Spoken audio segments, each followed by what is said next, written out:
In this video, I'm going to share a behind-the-scenes look and how-to guide for writing awesome monthly investor update emails.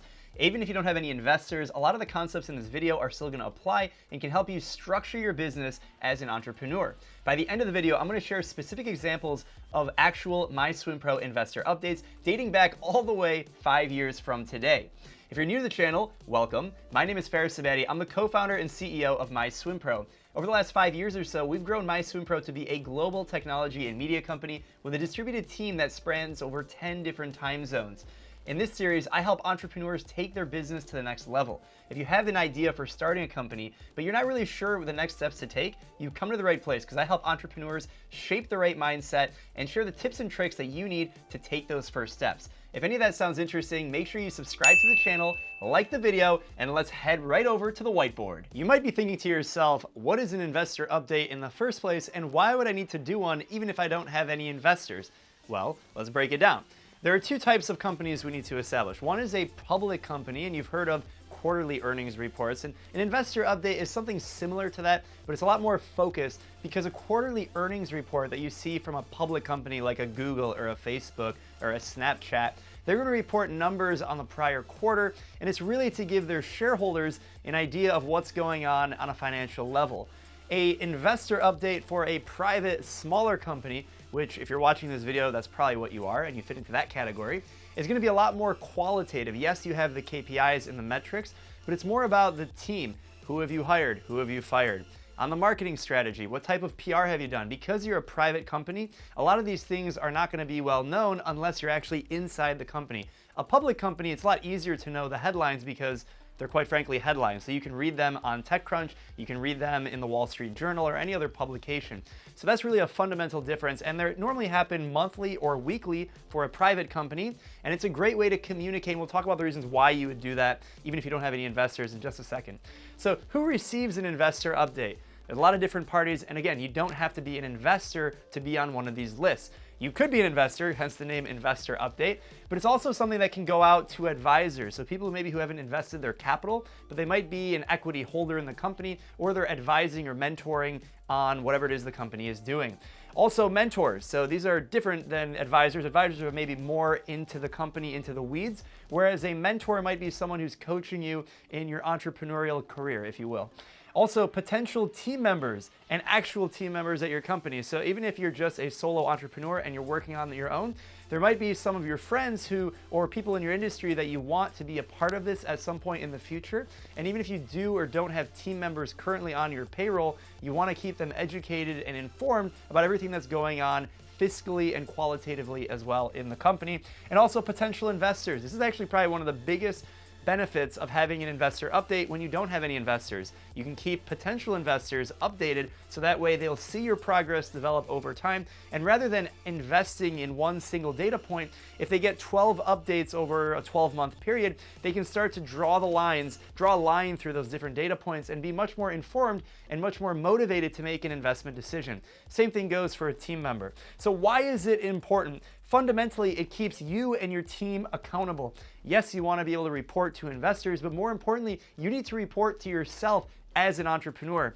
Again, you need to keep yourself accountable to the business, accountable to your personal goals, the business goals, your team's goals, and it keeps everyone aligned. So that is, I believe, the most important element because every month you have to report on what you've done. And if you haven't done anything in the last month, you're gonna have nothing to report. So it keeps you accountable that every month you know that you're gonna need to deliver some kind of increased value and traction that you've been able to provide. Secondly, it builds trust with your team members and your investors. So again, when an investor gets an update every single month, they're more motivated to trust that you're actually doing something with their invested dollars because they invested in you for a reason. Your team members invested their time and their willingness to work for you, to work with you because they believe in you. So when you communicate regularly and you can show strategy is actually taking place, it's not just talk, you're actually executing, you guys are working towards a specific goal or set of goals, it really builds that trust, which is super important. It also keeps investors in the loop, as they should be. So you shouldn't have to have an investor ask for an update. If you have any outside capital, it is your fiscal responsibility to keep your shareholders accountable to what you've actually done.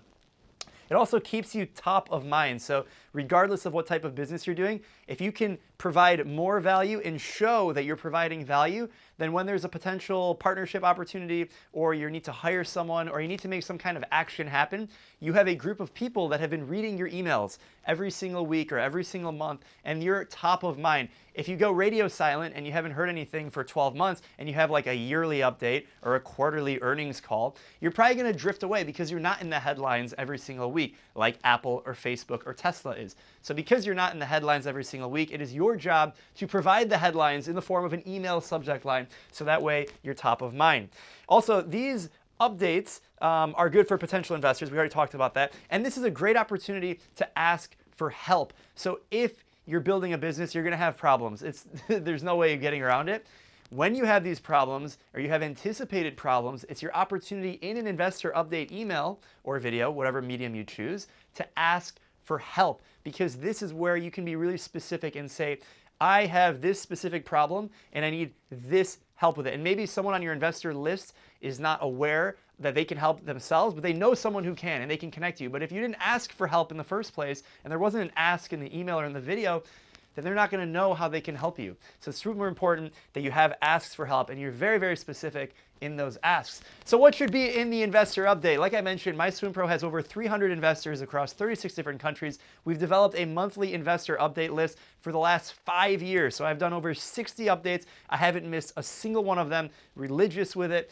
And in the course of them, they've evolved, but these are the structural elements that we're going to talk about that are fundamentally in every single one. The first one, it's pretty obvious. Any big news you have, you should share big news. If you guys just closed a really big partner, if you hired a rock star talent, if you closed a round of financing, all of these things are big news. If you're in the front page of the New York Times, right? Anything that's worthy or relevant to your business that should be top of mind because it's a big announcement should be at the top of your investor update list. The second thing is the KPIs in finance. And now really the big news could be later on in the email, but if it's big news, put it front, and I recommend. Really the most important thing besides that is your KPIs. It's your finance. It's your metrics that actually matter to your business. Now these can be variant a lot based on the type of business. If you have an e-commerce business, technology startup, restaurant, whatever, it can be very variant, but because of that, you need to know for your business what your North Star is. It's super important to know your North Star. That means your most important KPI that you're going to report on consistently month over month, and you can show progress percent over percent growth. The second thing is revenue. Now, not all investor updates actually have a revenue metric. I know at MySwimPro we actually rarely share that, but you can derive it from the main KPI, which for us is the subscriber count, and that could vary again by business. And then there's your cash position or runway. So if you're making $100,000 a month, but you're burning $200,000 a month, so you're losing $100,000 a month, it's important to note that. It's also important to note, if you don't share that, to also show your runway. It means if you have $500,000 in the bank and you're burning $100,000 a month, you're going to run out of money in 5 months unless something changes. What are you working on to change? It should be pretty obvious in your investor update. And if not, it might help to have another perspective, which is why you're sending the email in the first place, so that someone else can see, wait a second, you might not be doing the math, you might be so in the weeds and you don't see that you're going to run out of money in 5 weeks. That's a basic example, but you get the idea that it's really important to show some of these main KPIs and track them month over month, so that way someone from an outside perspective can look at these 12 times a year rather than you, the entrepreneur, the CEO. You're looking at these numbers every single day, and sometimes you can get lost in the weeds and you don't see something super, super obvious. So these are the fundamentals I recommend. You can do more, you can do less, but these are the ones that you should not clutter the email with, but you should definitely have. Third is any team update. If you hired anyone, fired anyone, who are you hiring, who are you trying to recruit, how can the investors help you recruit that talent? And when a team member joins, announce it. Give a little bio, show their picture, celebrate it. The fourth is any product updates. So again, if you're a technology company, what are you doing to the app, to the software, to whatever it is that you're doing? If you're a restaurant, what's your new menu item? What are you doing that's different than it was before? What are you doing on the marketing side? Any campaigns that are coming up that are particularly interesting, maybe the investors can help amplify through their social networks, anything like that. What are the business development partnership pipeline look like? Have you closed any deals? Even if you're not B2B, if you're not SaaS, if you actually sell direct to consumer, maybe you're working on a distribution partner, that can be an ask for help. And again, of course, at the end, ask for help. It's super important that you have a very specific ask. Don't just say, if you have any advice, let us know. Of course, you should have that at the end, but that's really generic. No one's going to actually step up and provide that kind of advice because it's so generic. There's no specificity to it. So make it very, very specific, like, I need to hire an iOS developer by Q2 that has 7 to 10 years experience, preferably has worked on these specific products and is willing to work remote or is in this salary range. That is a very specific ask for a team member. It's really important to have a very similar structure to all of your investor updates. That way, the person reading the update, again, doesn't have to be an investor, could be an advisor, mentor, team member, potential team member, or investor. They can see the same pattern and they can build trends over time, and that can help you the most impactfully. So I hope you guys enjoyed this whiteboard session. Let's go check out some emails. At MySwimPro, I've been doing investor updates regularly every single month for the last 60 months. That's 5 years. And I'm going to roll you guys back to the first update I did, or second update rather, from May of 2015. And if we take a look at it, looking at the structure, so I have KPIs here listed first. It looks like MySwimPro just passed 1,000 downloads on Android. Pretty awesome. The app has been downloaded over 80 countries, pretty cool. We talk about product development. It looks like we're doing something in test flight. We held our inaugural hackathon, which we actually developed the MySwimPro Apple Watch app, which turned out to be the app of the year by Apple. So this was pretty cool to take a throwback here. We talked about monetization strategy, the Android revamp. We talked about the team. We added Will, who is going to be our summer associate and intern, our first intern of the company. And we did the TechTown DTX launch. And it looks like my help that I requested, the ask, was introduction to master swimmers and triathletes. At this stage in the company, we're still doing a lot of customer discovery. So trying to figure out what we're doing. We weren't even making any money yet. So it's pretty cool to take a throwback here for May of 2015 and take a look at the company's progress. Now let's take a look at the next update that I want to share, which is from February of 2016. So this was right before we started monetizing the app. It looks like we're at 31,000 downloads. It looks like our monthly active number is about 7,000.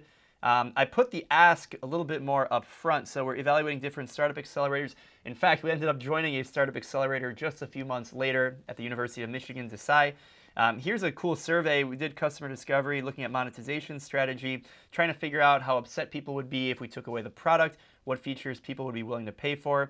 And we showed that we were about to launch our premium subscription business model, which is pretty exciting. And by the end of these updates, I actually started including fun animated GIFs, because you're trying to make it interesting. You know, you've got KPIs at the beginning of it, and it can kind of get boring. So I wanted to make it a little bit more interesting. I added some fun animated GIFs, and I think I included these just about every single month.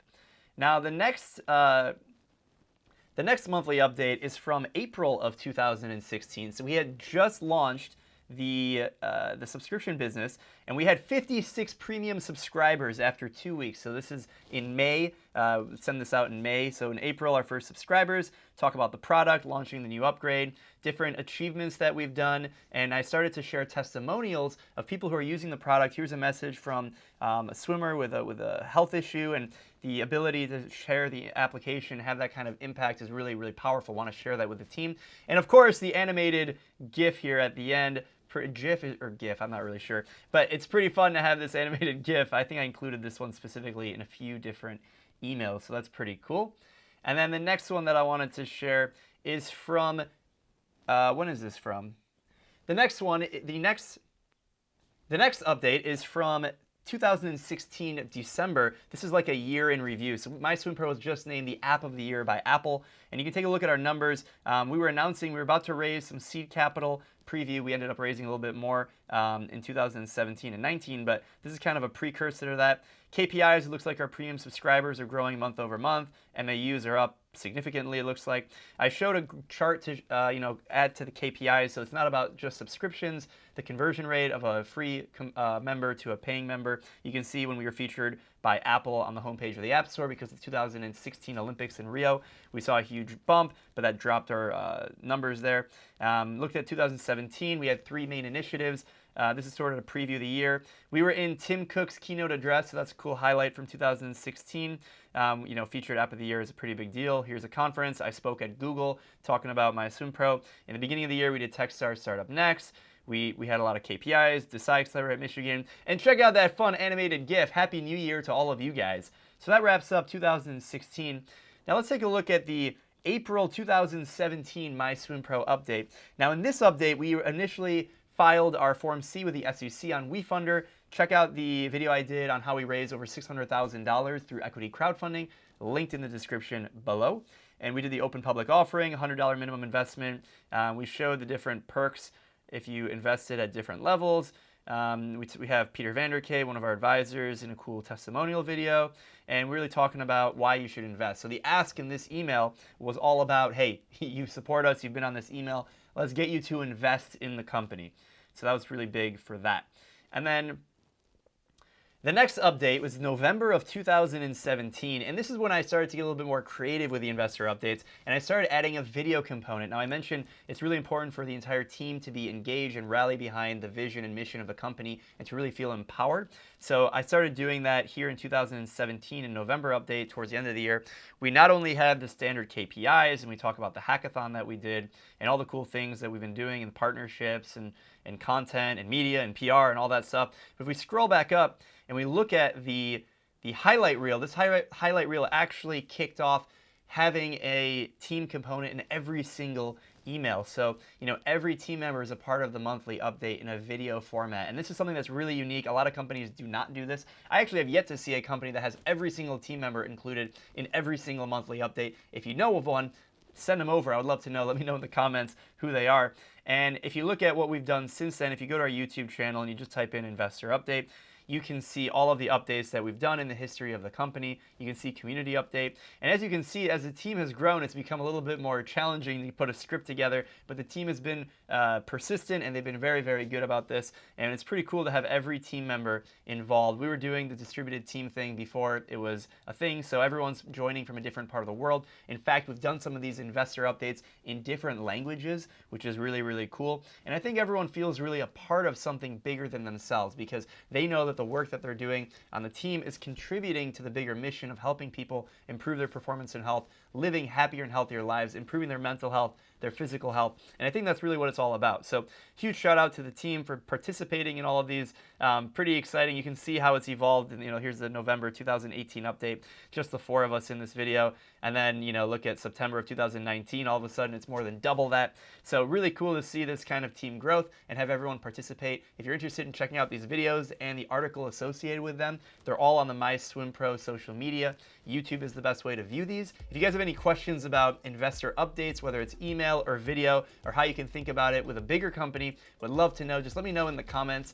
If you enjoyed the video, be sure to subscribe to the channel and like this video, share it with anyone else you think it might be useful if they're looking at doing investor updates and they're looking for some guidance. Again, you don't need to have any investors. Really, it's important to empower your team, empower your advisors, your supporters, so that they're all feel involved in what you're actually building. And that's really how you're going to be the most successful, is keeping everyone aligned, keeping the team engaged, and building towards something. And of course, keeping yourself accountable. That's super important as well. If you enjoyed the video, again, like it, and thank you so much for joining all the way to the very end of this video. Let me know in the comments if you made it to the very end. Check out some of the other videos that I've done.